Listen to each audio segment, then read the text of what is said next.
art professor at Wayne County Community College. I'm an artist. My influence is, I had to think back and wonder why now that I'm doing fabric and I'm constructing it into sculpture. I remember my mother used to make all of our clothes. And she tried to teach me how to sew, but that didn't work. But, so I am using fabric. I'm kind of green now, using things that are already produced, and giving it another language. So I mean, kind of green, because I'm still using paint. So that's not too green. I don't know. I love sculpture and I love painting. And I have infused that together. So that's what I do. And I love blue jeans. So I have tons of blue jeans that I use. So that's about it. You know, I'm excited about color. I love color. I teach painting. I teach drawing. I teach from preschool to college. So with all that, I have a lot of influence. So that's what I do. Thank you.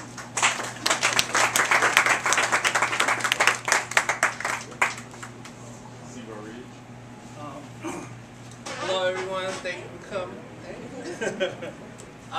First, I want to give a shout out. Where did he go? I want to give a shout out to my boy Daryl. Daryl and I grew up together, and I haven't seen him in ages, and it's good to see you. I'm glad to be here. I also want to say it's truly an honor to be showing with Jocelyn Rainey and Safel.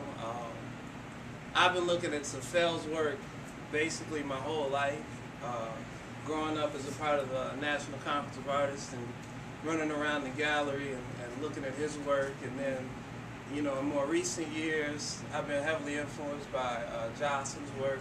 So it's really an honor to be showing with those two artists. You know, it's really wonderful. These works that are here are works from the past 2 years that I've been working on from a series entitled Burden of Dreams. And they basically chronicle our urban environment, our natural and urban environment here in Detroit. And the title Burden of Dreams is sort of there are all these dreams that we have and also nightmares that we have about, you know, when we think about our city.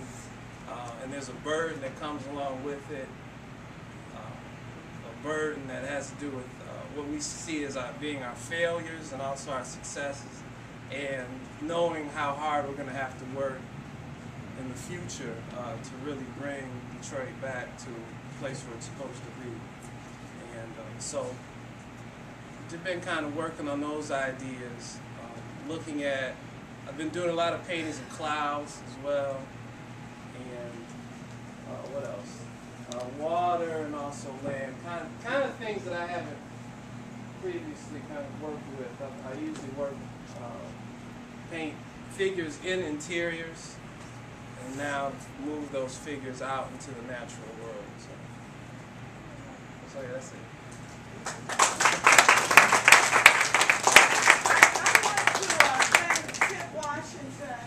Who curated this show. She's the first person in 21 years to curate a show in the gallery. Tip, did she leave?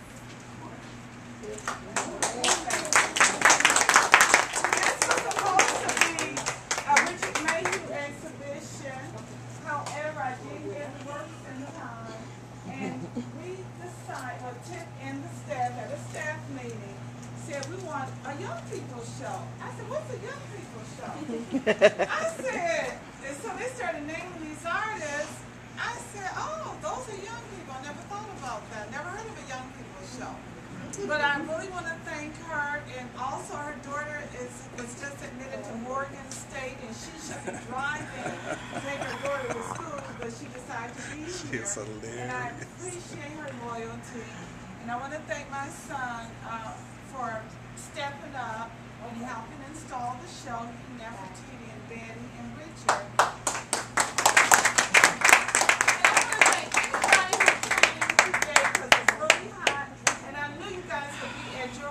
At your Bell Ocean. And I think it's a really great honor to have an incredible videographer, professor, painter, historian, the eminent Gilbert. I am not a videographer. A great supporter of the arts, Dr. Price, who brought her friend from Connecticut. Jocelyn. And I want to thank all the artists over here, because you can be busy painting or selling your art or doing whatever, and I think it's a loyalty to your friends, and that is the reason that this is a great city. Even when it's hot, because if you're in Europe, the galleries don't have exhibitions, do they, Kim? No, they're on vacation. Right. So I told them, no, we would not have an opening because the artists would be too busy being on vacation. But they're here, and I appreciate it.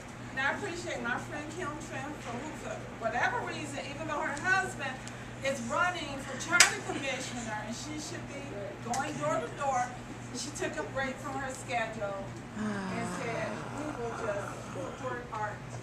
Thank you. Thank you. Questions, but I want Jocelyn to mention something real quick.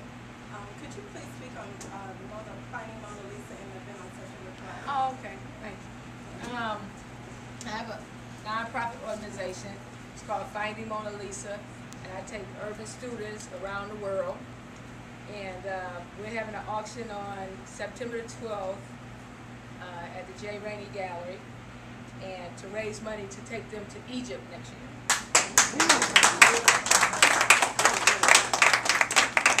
Yeah, we've been to Paris, we've been to Spain, we went to Japan this year, so now we have to go around. We have to come home to Egypt.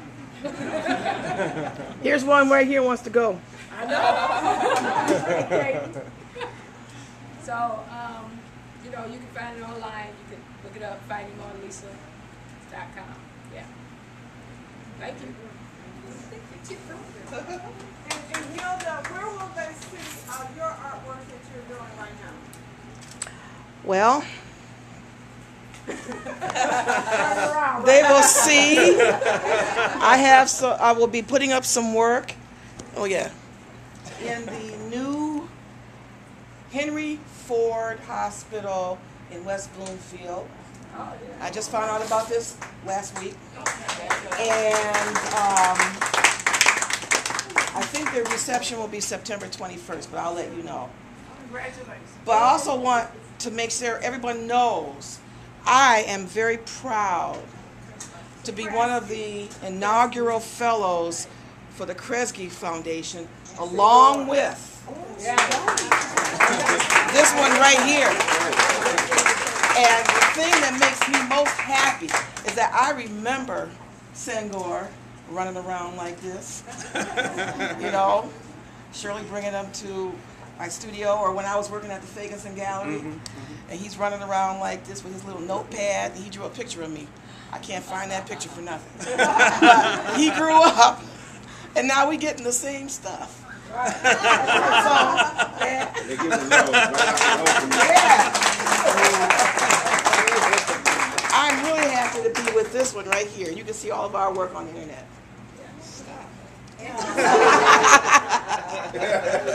Gilder is the professor, the chair of the art department at the College of Creative Studies.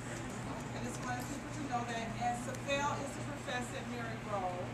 And Senghor is a cast tech. He has the most incredible kids and loyalty and commitment to his students at CAS.